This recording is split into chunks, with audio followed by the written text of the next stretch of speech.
तमिलनाडु विधानसभा चुनाव के नतीजे आए 5 दिन हो गए, लेकिन अभी तक ये तय नहीं हो पाया था कि राज्य की सत्ता पर कौन काबिज होगा।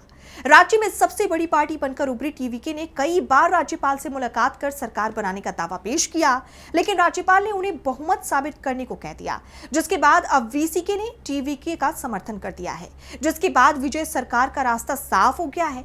तो कब होगा विजय सरकार का शपथ ग्रहण समारोह, जानेंगे इस रिपोर्ट में। तमिलनाडु में सरकार गठन को लेकर जबरदस्त सियासी ड्रामा देखने को मिला। टीवीके की धमाकेदार जीत ने राज्य में तूफान खड़ा कर दिया है। टीवीके बम्पर जीत के बाद भी बहुमत के आंकड़े से दूर रह गई थी, जिसके बाद उसने राज्य में कई अन्य पार्टियों से समर्थन मांगा और अब विजय ने तमिलनाडु में बहुमत की संख्या जुटा ली है। विधानसभा चुनाव के नतीजे आने के छठे दिन एक्टर विजय के सरकार बनाने का रास्ता साफ हो गया है। चुनाव में 2 सीटें जीतने वाली वीसीके ने विजय की टीवीके पार्टी को अपना समर्थन पत्र सौंप दिया है। पहले से ही टीवीके ने 117 सदस्यों का समर्थन जुटा लिया था। वीसीके के 2 विधायकों के समर्थन के साथ ये संख्या 119 हो गई, जो बहुमत से 1 ज्यादा थी। वीसीके के ऐलान के कुछ ही देर बाद आईयूएमएल ने भी अपने 2 विधायकों के साथ विजय की पार्टी को बिना शर्त समर्थन देने का ऐलान कर दिया। इस नए समर्थन के बाद टीवीके गठबंधन के पास अब कुल 121 विधायकों का आंकड़ा हो गया है।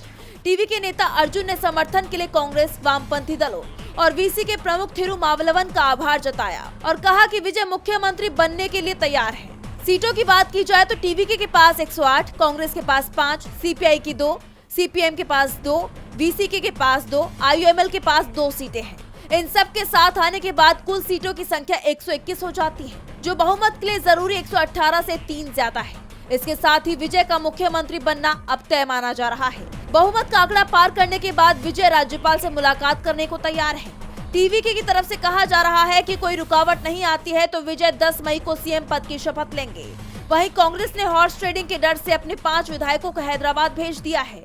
बता दें कि सबसे बड़ी पार्टी बनने के बाद टीवीके प्रमुख विजय ने लगातार 3 बार राज्यपाल राजेंद्र विश्वनाथ आर्लेकर से मुलाकात की थी, सरकार बनाने का दावा पेश किया, लेकिन तब राज्यपाल ने कहा था कि 118 विधायकों का समर्थन दिखाए बिना वो सरकार बनाने के लिए आमंत्रित नहीं कर सकते, जिसके बाद उनके रवैये पर सवाल उठे। राज्यपाल पर बीजेपी और आरएसएस के इशारे पर काम करने के आरोप लगाए गए।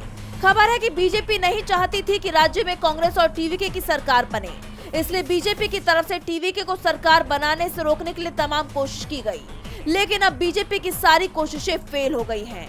टीवी लाइव की रिपोर्ट।